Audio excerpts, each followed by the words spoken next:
En question principale, je reconnais maintenant le chef du troisième groupe d'opposition. Madame la Présidente, après avoir refusé de nous dire quelles étaient ses options, au cas où le fédéral refuserait de nous donner les pleins pouvoirs en immigration, le premier ministre a finalement révélé hier qu'il envisageait la tenue d'un référendum sectoriel sur la question. On avance, et je tiens à féliciter le premier ministre. On sait qu'il considère que les pleins pouvoirs en immigration, c'est une question de survie de la nation pour éviter la louisianisation.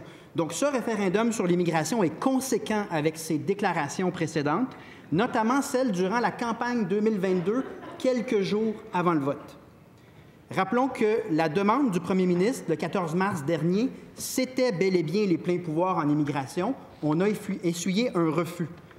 Le premier ministre, donc, nous a dit hier, et je le cite, « La force qu'on a, c'est d'aller chercher l'appui de la population. » Et sur la question de la tenue d'un référendum, j'ouvre les guillemets à nouveau, ça va dépendre des résultats des discussions d'ici le 30 juin.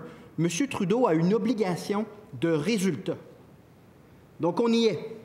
Je l'invite à aller jusqu'au bout de son idée et ça va nous faire plaisir d'être à ses côtés. Est-ce que le premier ministre peut nous confirmer qu'il est sérieux?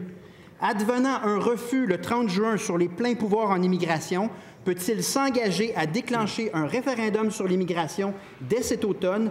Peut-il nous confirmer qu'il ne s'agit pas d'un bluff? Parce que Justin Trudeau nous écoute. La réponse du premier ministre. Oui. Madame la Présidente, lors de ma dernière rencontre avec M. Trudeau, celui-ci a ouvert la porte à ce qu'à l'avenir, les immigrants temporaires soient préapprouvés par le Québec. Il y a des journalistes qui ont posé la question 2 fois au chef du PQ. Est-ce que, si M. Trudeau disait à l'avenir, les immigrants temporaires sont préapprouvés par le gouvernement du Québec, est-ce que ça serait un gain important pour le Québec? Réponse du chef du PQ, rien. Rien. OK? Madame la Présidente, si les immigrants temporaires étaient préapprouvés par le gouvernement du Québec, ça veut dire qu'on contrôlerait le nombre, puis on pourrait aussi exiger la connaissance du français. Mais le chef du PQ, il n'en veut pas de gain avec Ottawa. Ce qu'il veut, c'est un échec pour mousser son référendum sur la souveraineté. L'approche du chef du PQ, c'est la politique du pire. Puis savez-vous quoi? C'est la pire politique. Première complémentaire. On écoute la question. La situation peut difficilement être pire que sous la CAQ présentement. Et je rappelle au premier ministre que la position du Parti québécois, c'est les pleins pouvoirs. C'est sa position. Hier, il a évoqué un référendum sur les pleins pouvoirs en immigration. Est-il en train de nous dire qu'il ne sera même pas capable de demander les pleins pouvoirs en immigration le 30 juin prochain? Et dans quel cas, que vaut cette menace d'un référendum sur les pleins pouvoirs en immigration? Quelle crédibilité, quel rapport de force?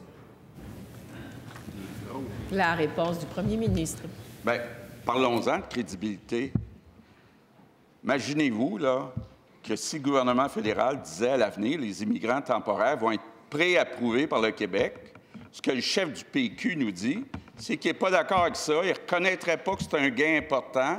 Lui, tout ce qu'il veut, c'est le grand soir du référendum de la souveraineté.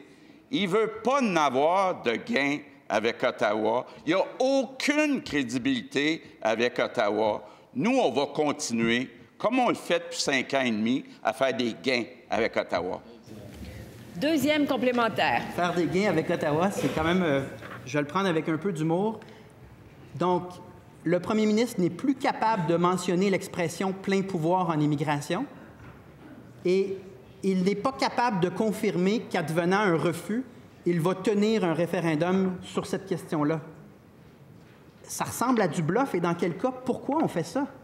Où est-ce qu'on s'en va avec des allégations, des déclarations qui ne riment à rien dans la réalité? On s'affaiblit en termes de pouvoir de négociation déjà inexistant. Réponse du premier ministre.